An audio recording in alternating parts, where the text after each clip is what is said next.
Bekicot adalah jenis siput darat yang bisa kita temukan di batang pepohonan atau di area persawahan. Hewan ini biasa dijadikan sebagai asupan protein dalam pakan hewan ternak. Selain mengandung protein yang tinggi, bekicot memiliki segudang manfaat lain untuk kesehatan.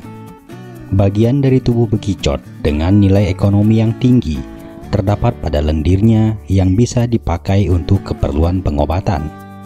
Daging dari hewan ini biasa digunakan sebagai pengobatan tradisional untuk berbagai penyakit seperti sakit gigi, gatal-gatal, jantung, hingga radang selaput mata. Tidak hanya dagingnya, cangkangnya juga bisa dijadikan obat untuk penderita tumor.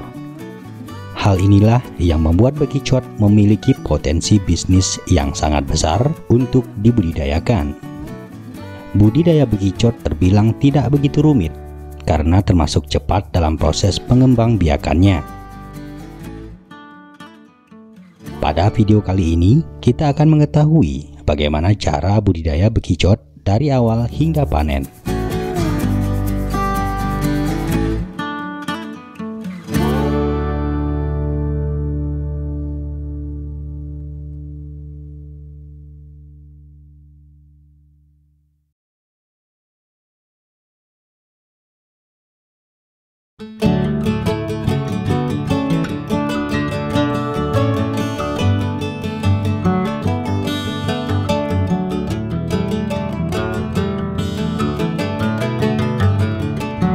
Pada tahap awal, yang harus kita lakukan dalam budidaya bekicot, yakni mempersiapkan media budidayanya berupa kandang dan peralatan lainnya yang dibutuhkan.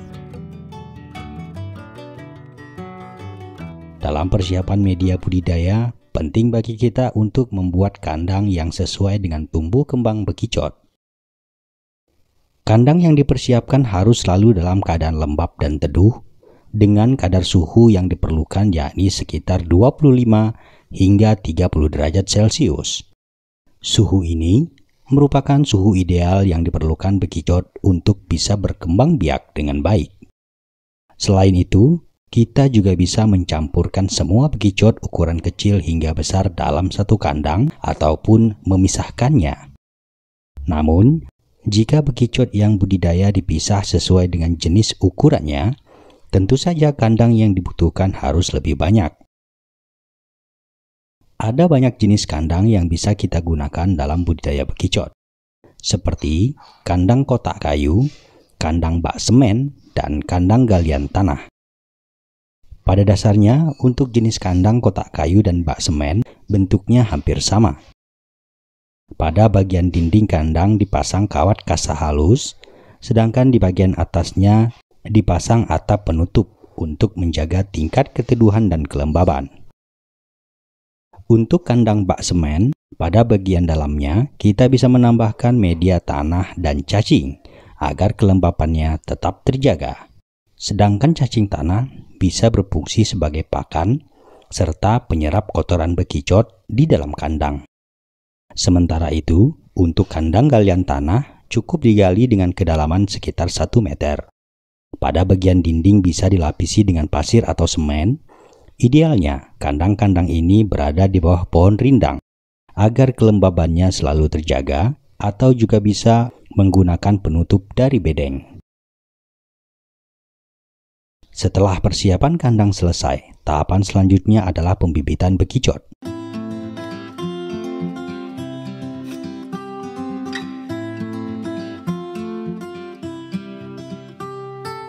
Perlu kita ketahui bahwa tidak semua jenis bekicot bisa dibudidayakan. Adapun jenis bekicot yang bisa dibudidayakan adalah bekicot jenis Achatina fulisa dan Achatina variegata.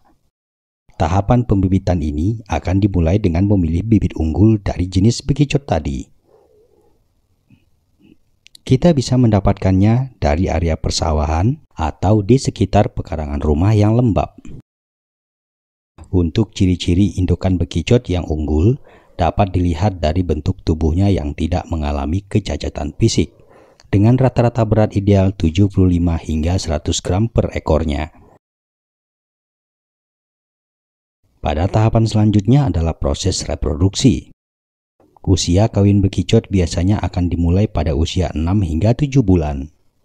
Saat musim kawin, kita perlu menempatkan indukan pada area yang lembab dan aman untuk bertelur dan tidak perlu di tempat khusus. Setiap bekicot bisa menetaskan telur mulai dari 50 hingga bahkan 100 butir, dan ukuran telur bekicot biasanya tidak mencapai 2 mm. Pada proses bertelur, bekicot akan langsung meninggalkan telur-telurnya hingga menetas dengan sendirinya. Selain itu, waktu penetasan juga tergantung pada tingkat kelembaban, iklim, dan kecukupan cahaya, sehingga telur bisa menetas lebih cepat secara alami. Jika tidak, maka proses penetasan telur akan berlangsung cukup lama. Sedangkan di tahapan selanjutnya, kita tidak perlu melakukan pemeliharaan dan perawatan bayi-bayi bekicot.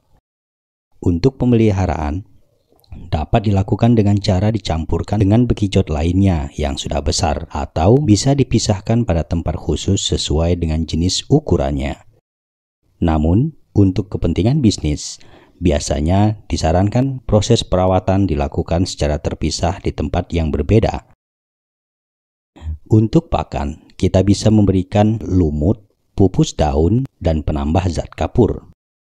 Selain itu, kita juga bisa melakukan pemindahan anak-anak bekicot yang telah berumur 2 hingga 3 bulan di kandang yang lebih besar.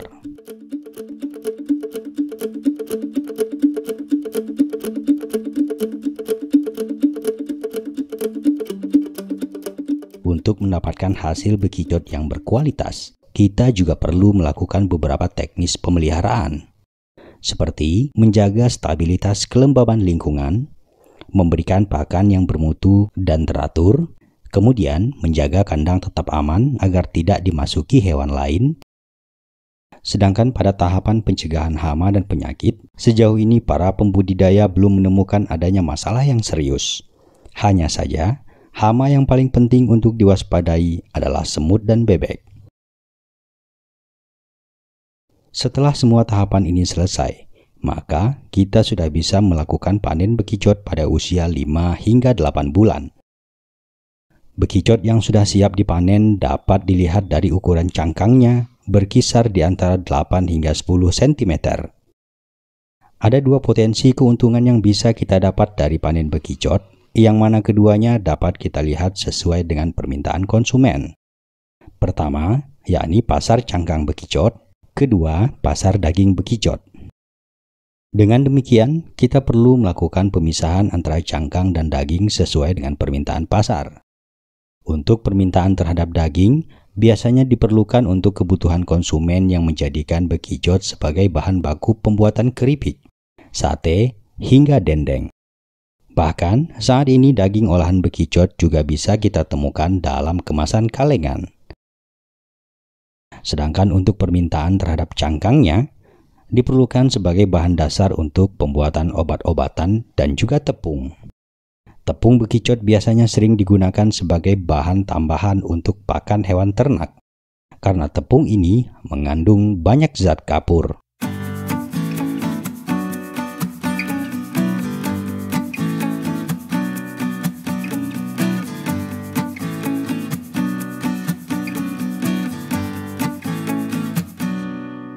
Semoga video ini memberikan banyak manfaat, menambah wawasan kita semua, dan menjadi gagasan baru dalam meningkatkan perekonomian masyarakat.